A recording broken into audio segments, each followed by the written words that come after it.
नमस्कार. सोलापूरचे डॉक्टर वळसंकर यांची आत्महत्येचं वृत्त वाचलं. दुःख तर निश्चितच वाटलं, वाईट वाटलं की वयाच्या 70व्या वर्षी एवढा मोठा डॉक्टर, मोठा या मोठ्याचा अर्थ ज्ञान आणि लोकांना मदत करण्याची वृत्ती, या या या अर्थाने आपण घेऊ मोठा मोठा व्यक्तिमत्व असं. वळसंकरांची आत्महत्या कोणत्या कारणास्तव झाली? त्यांना काही अडचणी होत्या? आर्थिक अडचणी होत्या? नाही, कारण वेगळंच होतं. परंतु या आत्महत्येची बातमी ऐकल्यानंतर मला अजून 2-3 आत्महत्या आठवल्या. त्यापैकी सर्वात जुनी म्हटलं तर गुरुदत्त यांची आत्महत्या. गुरुदत्त हे हिंदी चित्रपटसृष्टीतले अतिशय नामांकित असे दिग्दर्शक. त्यांनी प्यासा, कागज के फूल असे काळाच्या पुढचे चित्रपट त्यांनी निर्माण केले. कागज के फूल तर त्यांचा म्हणजे अप्रतिम सिनेमा होता आणि तो आजच्या काळातही तंतोतंत जुळतो, त्याचे कथानक आणि आजची जी काळाची परिस्थिती आहे. पण त्यांनी आत्महत्या केली, गुरुदत्त यांनी. वळसंकरांची आत्महत्या वाईट तर आहेच, त्यात काही वाद नाही, पण त्यांनी लोकांना खूप मदत केली होती. इतर ठिकाणी खर्चिक असे उपचार असतात, यांनी सवलत दिली रुग्णांना, अनेक लोकांना मदत केली. असा माणूस आजच्या काळात तरी आपल्याबरोबर हवा होता.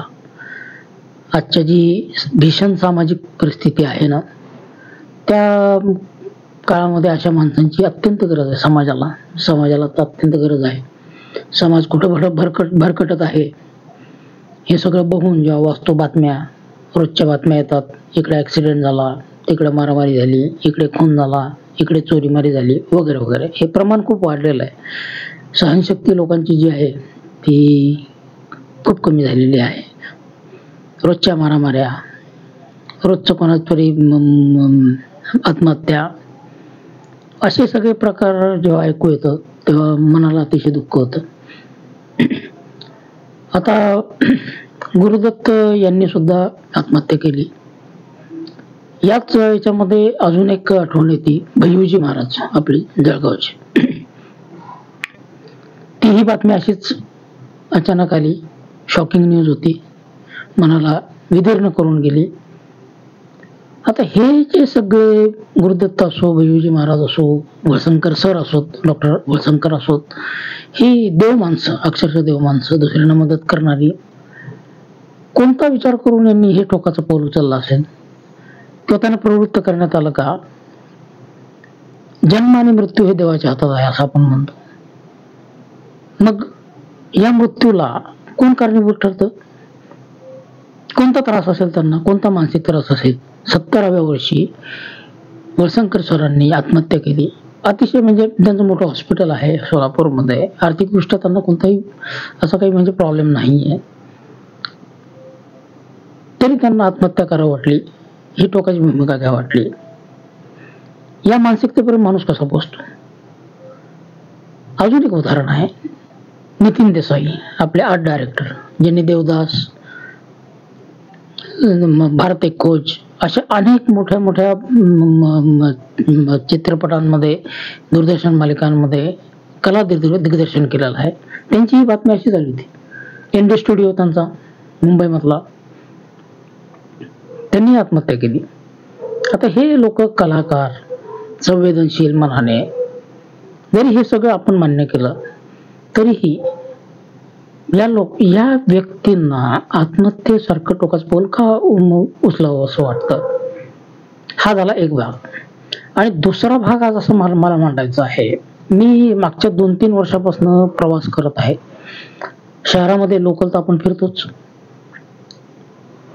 रस्त्यांवर मला गाड्यांची गर्दी खूप जास्त दिसायला लागलेली आहे. तुम्ही निरीक्षण केलं तर ते तुमच्याही लक्षात येईल. आपल्या शहरामध्ये, म्हणजे आपल्या किंवा तुमच्या शहरामध्ये गाड्यांची वाहतूक, मग त्याच्यामध्ये ऑटो रिक्षा आहेत, मोटरसायकल्स आहेत, प्रायव्हेट कार्स आहेत, बसेस आहेत, याची संख्या प्रचंड प्रमाणावर वाढलेली आहे. प्रत्येक चौकामध्ये जाम होत राहतो, प्रत्येक याच्यामध्ये ट्रॅफिक जाम होतो, प्रत्येक चौकात.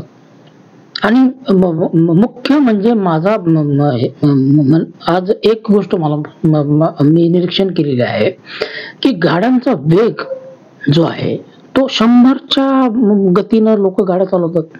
लोक म्हणण्यापेक्षा त्याच्यामध्ये 17-18 वर्षाचाच मुलगा असतो. आता गाडीचा उपयोग कोणाला असतो? गाडीचा उपयोग कशासाठी? गाडी म्हणजे कार असो, मोटरसायकल असो किंवा काही बाकीच्या गोष्टी असतील, तर तो उपयोग कोणासाठी असतो? ज्याला घरापासून त्याच्या कामाच्या स्थळापर्यंत जायचं असतं, त्यासाठी कार, मोटरसायकल वगैरे वगैरे हा माध्यम आहे. ते एक माध्यम आहे.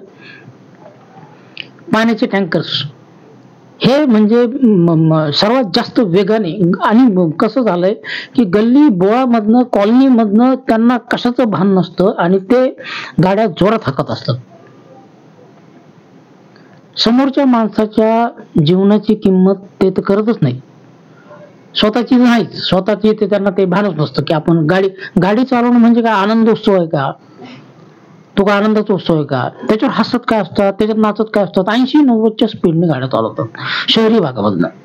आणि हायवेवर आपलं सगळं कुटुंब, ट्रिपल सीट, 4-4 लोक त्या मोटरसायकलवर बसायचं आणि हायवेवर एका गावाहून दुसऱ्या गावाला जायचं. ही कोणती पद्धत आहे? तुम्हाला एका गावाहून दुसऱ्या गावाला जायचं असेल तर तुम्हाला बस आहे, तुम्हाला दुसरे इतर मार्ग आहे, रेल्वे आहे, त्या मार्गाने जाल तुम्ही. पण नाही, आपलं सगळं कुटुंब त्या याच्यावर बसवायचं, गाडीवर बसवायचं, लहान पोरं बसवायचे आणि रोजच्या बातम्यात अपघात झाला म्हणून. म्हणजे हे दोन काय पैलू आपण मला दिसायला लागलेले आहेत. एक तर आत्महत्यांच्या अशा बातम्या येतात, त्यांनी मन अतिशय म्हणजे दुःखद होऊन जातं. आणि रस्त्यावर मला स्वतःच धडकी भरायला लागली, कारण माझं काम जे असतं ते फिरण्याचं असतं, माझं मेडिकलचा सप्लाय आहे. आणि कोणाला काही म्हणलं तर तो उद्धटासारखं बोलतो. जो म्हणजे गाडी, त्याला म्हणलं बाबा तू गाडी हळू चालवतो, तो लगेच उद्धटासारखं बोलायला लागतो. ही काय पद्धत आहे?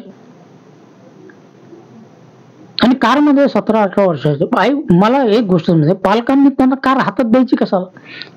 1.5-2 लाखाच्या प्रश्न पैशाचा नाही, 2-2 लाखाच्या गाड्या तुमच्याकडे आहेत. आमच्या काळामध्ये आम्ही घरून पायी जायचो, शाळेमध्ये असो, कॉलेजमध्ये असो किंवा कुठे जायचं असेल तर. जास्तीत जास्त रिक्षा, बस, घोडे, टांगे तर तुम्ही पाहिलेलेच नसतील. टांगे मी पाहिलेले आहेत, माझ्या शहरामध्ये टांग्यात बसलेलो आहे मी. तर हे असं एकंदरीत वातावरण आहे.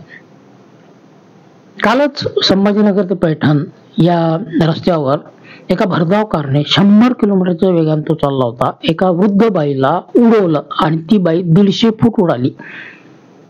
150 फूट कशाला म्हणतात? आणि हा झोपला होता का? म्हणजे कोणत्या मनस्थितीमध्ये गाडी चालवत होता, कार चालवत होता हा? समोर त्याला समजतंय की नाही 100ची स्पीड काय असते? काही या लोकांना म्हणजे त्या आपण असं म्हणू का यांना जाणीवच नाहीये, जे फुकटात मिळालं म्हणून आपलं काही करायचं नाही का? आणि मीच कशाला, तुम्ही थोडंसं निरीक्षण करा. कारमध्ये, गाड्यांमध्ये कामाचे लोक असण्यापेक्षा बिनकामाचे जे युवक आहेत ना, तेच जास्त गाड्या चालवतात. कामाचे माणसं सकाळी एकदा आपल्या कार्यस्थळी गेले की परत गाडी वापरायचं काम नाही त्यांना. पण हा सिविक सेन्स ज्याला म्हणतात, नागरिकांना काय म्हणतात त्याला, सिविक सेन्स, तो कुठेतरी हरपल्यासारखाच वाटायला लागलाय मला.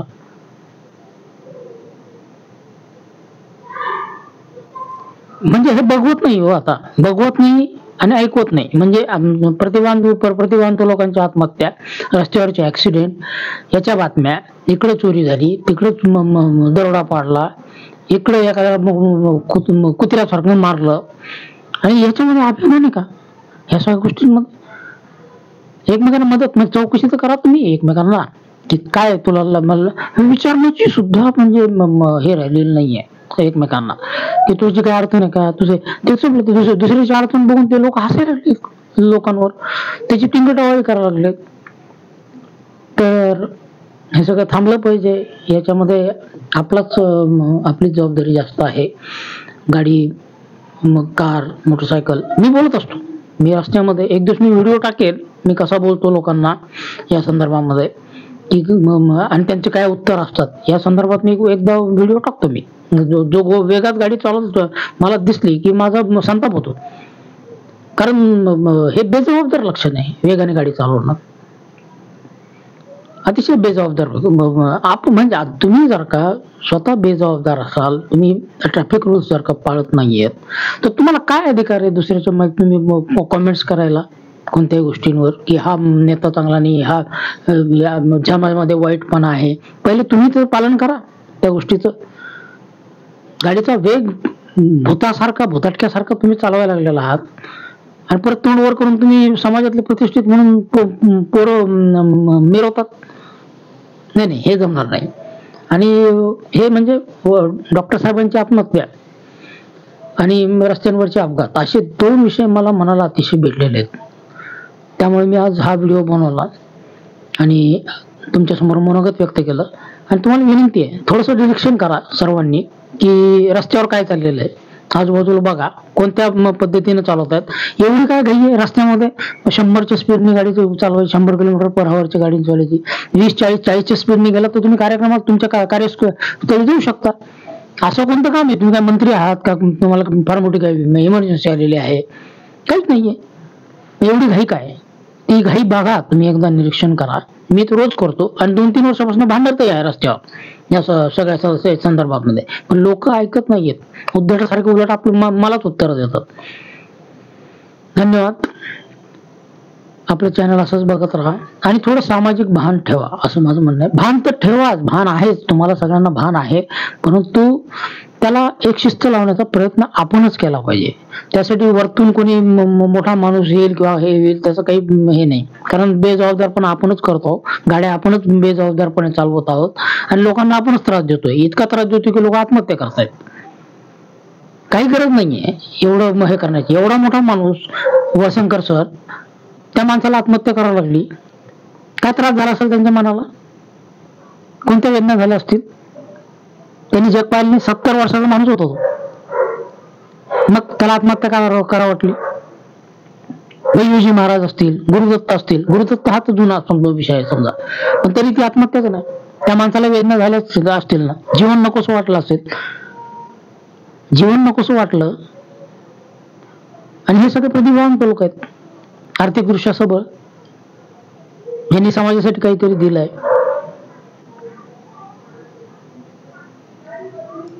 तरी त्यांना हे टोकाचं पाऊल उचला वाटतं. जीवनाबद्दल त्यांना नासक्ती निर्माण होते. याचा विचार आपण केला पाहिजे, कारण समाज आता खूप म्हणजे भयानक विचारसरणीच्या पलीकडे चाललेला आहे.